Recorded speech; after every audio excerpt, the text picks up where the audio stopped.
Hey everybody, Jessica here, and in this video I'm going to show you the mechanics and the behind the scenes of how I am building these brushes and allowing you to colorize instantly these beautiful image-based brushes that I've created.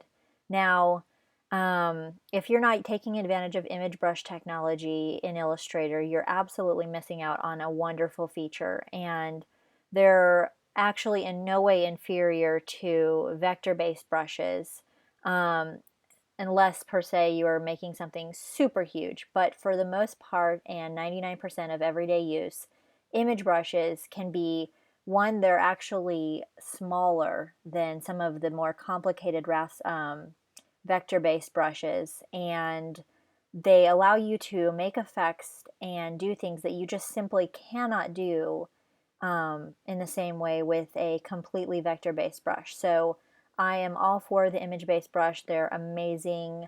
I use them in a lot more applications than this. But the big question that I needed to do was, okay, I can make these wonderful gold brushes.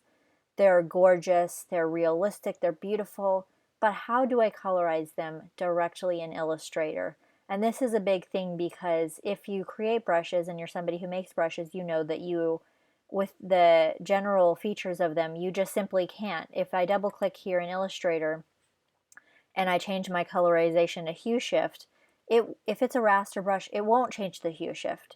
You can put in another color and it's still going to come out gold. It's simply not possible. Not the same way as if you have a one color black shape or a vector brush in grayscales. Then you can change the hue, then you can change the tints and all that. But it's simply not possible. So I wanted to think how I could bypass this limitation that I was seeing within Illustrator and still let my customers who work the ones that work primarily in Illustrator to recolor these brushes. And because for me it's not a big deal, I work a lot in Photoshop, so I just copy and paste this in Photoshop and change the overlays. Well, I realized through Illustrator Appearance Panel, I could do that same sort of color overlay, all these different blend things within Illustrator if I create for every single image brush that I make, and I've made tons, I create an identical brush that's just in black and white and I layer them. So this was a way for me to bypass this technology. So if I drag this brush out here, you'll see it's a beautiful image brush.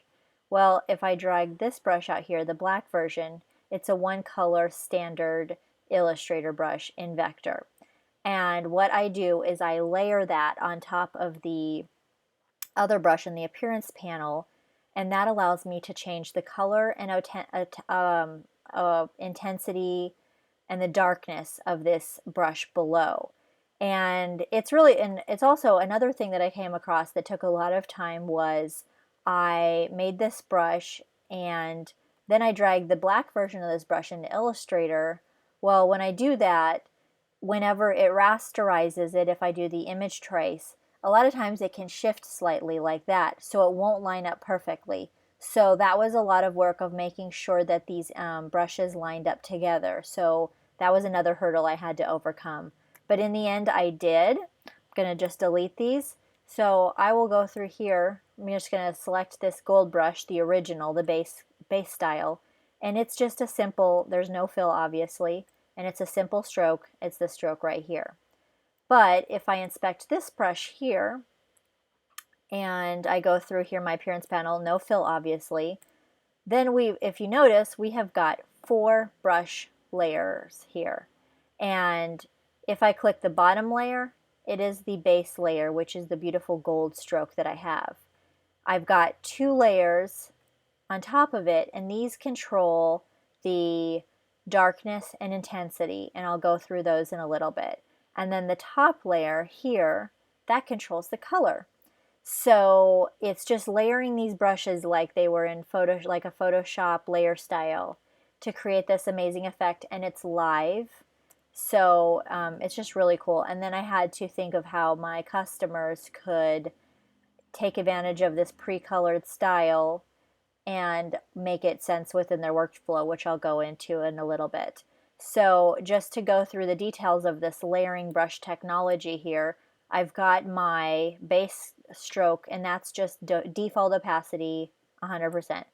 The next stroke, this controls the darkness, and I made the opacity overlay, and it's in black. So this, if I turn this off, you'll see the difference. That's kind of, this is just if I had only color overlay on my brush, but it's still quite light. But a lot of times you want your brush to be a little bit more intense. So this is what I would have to say is the intensity layer. So I turn that on, and it's on opacity 50% by default. You can change the opacity, and as you can see, this is making the brush darker, but it's also, it's a very high contrast sort of blend mode. So it makes it a bit intense. So I don't like to use only the overlay all the time. That's why I wanted to have an additional layer, because for some of the brushes with a lot of light in them, it can be too much. So I put it at a good value here at 50% opacity. That darkens it up a bit. It creates a bit of contrast, but it's not too much. Then if you want to get this brush darker, you need a darker purple. Well, let's you can turn on this brush, which by the third one by default is turned off. But this is just pure darkness. I turn that on and it makes it much darker. But the blend mode is soft light. So if I turn that on, it's 100% soft light, so it's much darker. And then you can play with this, take it down, or take it to a level that you like, and there you go. So that's the third layer. And then the fourth layer, which is the top layer, is the color layer. So if I expand this here, I see its opacity 100% color.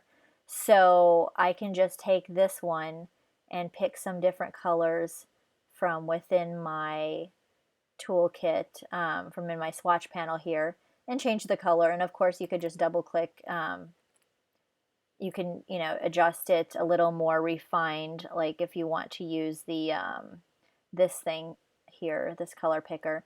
So you want it a little like more desaturated, you want it a little bit more intense. Sometimes if you get too high up in here on the color, it cannot look good. So sometimes you want to stay it in the middle, or go a little bit more closer to the black at the bottom. But it allows you to do any color, and it's really cool. And then why I created these copy and paste brush charts was I have all of these already colored here. So somebody can take these brushes. Oh, I like this one here. Let me copy it in here. Now I want to get the brush the right color that I want. Like I want this green. So now one thing I caution is not to just touch this and start painting. You always want to touch one of the gold, because it's going to use the last brush that you have touched. So I touch the gold, and then I'll just go through here and I'll make a brush stroke, and I might just take this down a little bit. Let me see here. I might take this down to 0.75. Let me just draw that again. Well, actually, no, I'll just go like this. So I drew a brush stroke. I like it, but I want it to look like this. So then these pre-colored brush strokes are super useful, because then you just take your eyebrush tool or your eyedropper tool and select it, and now this brush is that style. And now that I have I can resize it if I want, and it's going to resize it together. I have my scale strokes and effects on, that's very key. And so then I can just resize it however I want. And there's more details on this I can get into. For example, like I drew this brush, but I want it to be very thin. So what I can do is take my main brush here. I'll just copy and paste it. And I want this brush, I need it to be quite smaller and thinner. So I can just take this brush down to a small size. I can select this one, eyedropper it, and then that will give me this brush setup, so that I can get the right brush size that I want. So these are kind of like the, I don't know, the masters that you can use from. So that is really nice. And that's basically in a nutshell how I've used this technology, used this technique to accomplish something in Illustrator that before I've never seen possible. So now I can just take this as well at any time. It's still live. you know, it's not rasterized, this whatever. It's still live, and I can change the color if I want. I want that purple again, or I want this a pink, or whatever. So I hope you've enjoyed checking out this video, and then I'm going to have other videos where I go into different details of different things, but I was really satisfied with how I came about the solution to try to find a hurdle within Illustrator that was stumping me, because I know for some people, they don't want to go back in Photoshop. They don't want to copy and paste in Photoshop. They like to work in Illustrator, or they're using this as an accent for some more flat kind of thing, and they don't want to make that leap. So I have to think about them and how I can do this within their workflow here in Illustrator. So that's the little short version of that. And then I have other videos where I go into more details of this kit and how to get the most out of it, and how to use these copy and paste brush charts to your advantage, and just be able to get all the kind of cool effects that you want.